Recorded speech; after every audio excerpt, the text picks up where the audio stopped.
Moi salue nous toutes et moi dis nous bienvenue sur Chanel Conseil Santé AKMG. C'est un plaisir pour nous encore pour nous venir la caillou pour nous passer un petit temps avec aujourd'hui. Merci en pile à tout le monde qui déjà abonné sur Chanel là et ou même qui peut pas abonner maintenant d'autant pour faire ça pour nous et partager Chanel là, peser like là et tant pris pas et peser petit cloche là pour jouer notification là nous mettez un nouveau vidéo de yo. Jodi à nous allons parler de un bagay qui extrêmement important pour moi, pour vous, pour lui, pour nous toutes, qui c'est acide réflexe. Qui va le monde nous connaît qui fait acide? Yo jwenn aux États-Unis 7% nan moun qui vivent aux États-Unis fait acide. Et me connaît ou pas demander. So ça veut dire me pas dans 7% ça et me connaît et moi-même avec vous nous fait acide yo pas connaît si nous fait acide et pas nous tout yo connaît. So mes amis yo gen un pile bagay que nous-même nous ka fait avant nous tomber dans régime médicament chaque jour et yon façon pour aider nous à situation ça. Acide réflexe, ça fait nous gain acide réflexe. Acide réflexe c'est un acide qui produit dans stomac nous. So le produit dans stomac nous an, gon ti valve qui entre stomac là avec esophagus là. So le ti valve ça li weak, li pas strong, acide là ka leak. C'est pas et pas tout acide là monte non mais le ka leak li entre là-dedans pour et l'entre là-dedans ou pas connaît ou connaît quand même parce que li réellement fort pas confortable li quitte li rive dans gorge ou ka commencer tousser et s'il rive dans bouche ou ka même envie vomir parce que ou senti ou réellement pas confortable avec moun qui quitte li rive dans bouche yo souvent moun sa yo même érosion yo genye dans dents yo très important pour qu'on ça parce que et c'est ça que fait nous besoin contrôler et façon nous faire bagay yo. So mes amis, yon nan premier bagay que nous ka fait c'est manger qui plein ventre nous mais pas manger qui dépasse ça nous ta dwe manger. So ça veut dire si ventre ou plein, nous camper là. Son bagay qui très simple. Nous pas besoin manger tout reste manger a. Gen pita, gen demain, gen après-demain. So reste manger a ka toujours rete. So éviter gros bol manger parce que gros bol manger fait nous gen plus chance pour nous faire acide ou bien pour acide là monter dans gorge nous. OK? So on nous éviter ça. L'autre bagay nous besoin faire c'est perdre du poids. Nous connaît poids li associé à toute qualité bagay différent.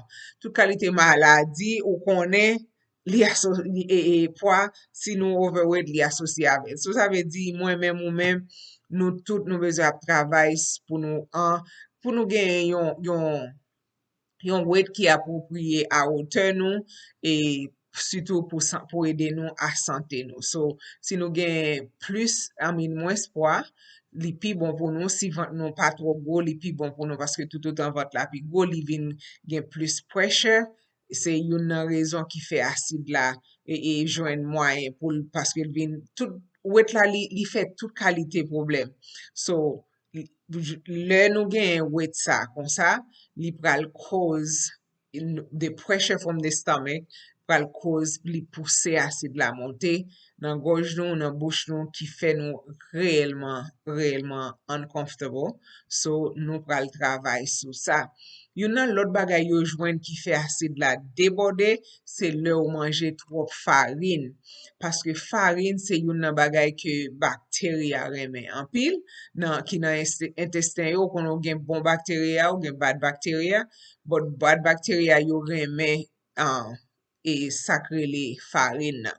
So, si tu as besoin et gen moun qui prend et on sait de gen yogurt qui pour faire yo gen good bacteria nan ventre yo pour aider yo avec une série de bagay. So yo encourage yon moun tan pou mwen même avec ou pour nous manger yon diet qui gagne low carbohydrate, qui gagne moins farine là-dedans pour aider nous combattre avec ça qui relè acide réflexe. So l'autre bagay nous besoin éviter as much as we can, c'est ça qui relè alcool. Tout le monde connaît ça qui relè clairin, en pile nan nous, boire clairin, on connaît ça. But alcool, c'est yon bagay qui fait acide ou monte sérieusement, l'on fin boire alcool li réellement aider produit plus acide dans ventre et puis li fait sphincter à vin relax parce qu'on connaît alcool, même j'al relax yo dans l'autre bagay yo li relax yo tout. So le sphincter a vin relax so qu'on y a li vin bay chance pour acide la lik saute dans ventre pour rive dans gorge ou. So pour diminuer ça en nous contrôler. Par exemple, si vous allez dans un mariage ou bien dans un bagage spécial, pas dire pour pas boire, of course. And me connais ou boire anyway, pas vrai? So, mais en nous pas mettre fait le temps pour un bagage que vous faites chaque jour ou bien et chaque soir avant de dormir, il faut qu'on t'éclaire. Yeah, acide aptouti yo. So, pour éviter ça, nous limiter valeur alcool que nous prenons pour nous éviter genre de bagay sa yo. L'autre bagay qui gan en pile effet sous acide, c'est café. Konan pil nan nou reme boire café. Si ou reme boire café si ou boire café parce que ou senti ou fatigué ou besoin réveiller, songe map gen numéro en bas pour rele m texte moi pour un message moi pour dire que ou son moun qui fatigué en pile parce que m genyen et himoyim que m ka van nou qui ka aide ou pour pas nan boire café. D'ailleurs café a pas bon pour dan ou ndaremon gen bel dan, pa vre, pou gen bel dan, fok ou pa pede boire café. Et pour l'eau boire café tout li affecté non seulement dan, li affecté tension, li affecté acide qui nan ou a, so mes amis café a, ba do pa boire café, mais son bagay pou ta diminuer sou li tout parce que c'est li pa bon pour un monde qui fait genre de bagay sa yo. So, diminuer café pral aider ou avec bagay sa en pile. So, yon nan lot bagay pou nou evite se manje chiklet. Nou konen an pil nan nou reme manje chiklet. So, lo manje chiklet la, li gen bicarbonate la dan, ki se, paske sonje wap chou, bot pa gan yen, paske tout otan wap moulen bouchou, se tout otan wap forme salive nan bouchou, et puis salive sa yo vin ap desan et puis kon ya esophagus la oblige ouve. Le esophagus la, ou son ye ti ring kem tap djou la ki ante esophagus la avek stomak wa. So, le louve pendant salive la ou bien crache ya desan. Paske lo ap va, ou lo fin manje mette chiklet la nan bouchou, ou jan ou vale salive ou. So, le salive sa desan, li pa gan pil bagay la dan vre. Le esophagus la ouve, kon ya onti acide tout profite soti. So, pour éviter ça, an nou pa manje trop chiklet. Konen anpil moun a fache ak sa paske yo pa reme, anpil moun reme bagay chiklet yo. Bon, de kon manje l'anpil tou, every day, all day. So, may just avoid like, I do it on occasion, but epon bagay ke m fe souvan. Yon nan lot bagay ou ta sezi we ki afekte jan acide, acide ou ki ka fe acide ou monte, se manje zonyon ki pa kuit. Si zonyon pa kuit, m garanti ou ke li a pa afekte acide ou pou fel monte plus. Apre sa nou sot pale de carbohydrate paske nan chiklet la, se men bagay liye tou pou carbohydrate boisson ki gen carbohydrate la dan yo takou soda yo. So, si wap bwe soda, ou met espere kareman ke ou pral gen problem acid reflux le ou bwe bagay sa yo. Ok? Garanti. Lot bagay pou evite se bwe bagay ki si yo, bagay ki gen citron, ki gen jus orange, cranberry, jan de bagay sa yo se bagay ki si yo ye depi yo gen acide la den yo deja, yo pral irite lining nan deja, ki deja pa an bonne sante, paske depo gen acide, lining ki nan esophagus la li pa an bonne sante. So, pou evite fel irite pi mal, nou ap evite bagay ki si yo. Lot bagay ke m konen an pil nan nou ka reme, ki ka fe nou gen problem asid, ki ka fe l vin pi mal, se dapre etudyo fe yo jwen lo manje chokola, lo manje bagay ki gen met, e jan de bagay sa yo afekte sa an pil an pil. So sonje le swa pou fe su ke ou pa dormi a tet ou ba. Pa dormi a tet ou ba, make sure ke kaban nou ou bien gen moun ki mette wash an ba tet kaban nan, de piye nan tet kaban nan, yon fason pou leve tout kaban nan net. Ou bien tou gen moun se zorye li utilize, yon fason pou ka ede yo. Sonje, sou pral dormi a 8 heures du soir, ou ta suppose fin manje depi a 5 heures. Tout ton manje pi bonheur, li pi bon pou evite asid la. Tout ton manje pi pre, lè ou pral dormi an, li afekte e jan asid la ka monte. Ok?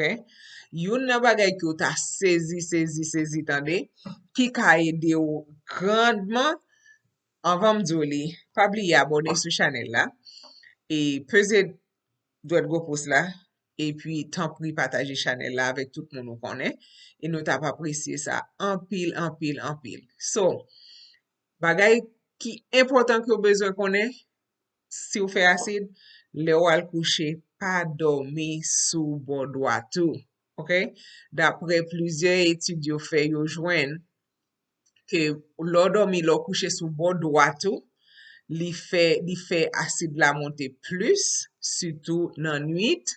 So, mes amis yo, an nou eseye pa kouche sou bon doat nou pou evite asid la sakaje nou, plus pase sa ke l ta dwe jan ke l ta dwe sakaje nou. Bon, moun yo, ou konen toujou e koman bagay yo e nan la ria, an nou kontinye pran prekosyon, an nou kontinye lave men nou, an nou kontinye suiv modod ke yo bay yo. Si disi pa bay yo pou gran mesi, an nou kontinye suiv yo an fason pou nou kapab rete en bonne sante. E mdi bon Dieu merci pou tout ekip la, tout fanatik nou yo, jiska prezan li kenbe ou li fe ou gras. Nou di bon Dieu merci pou sa. Ok, so, mwen nan yon group ki rele Bon Samaritain. So, Bon Samaritain, se yon group ki fe e travay misyoner, sutou an Haiti, primarily an Haiti. So, le dimanche, apre servis, group sa van, on se yi de bon pen haisyen ki soti Miami, ki bien rale, bon bagay, yo vini chak samdi, e pi yo van, yo alo pen yo van tout kalite, yo van, on se yi gilon, yo van, on se yi de tiwon, yo van de saki kare, yo van tout kalite.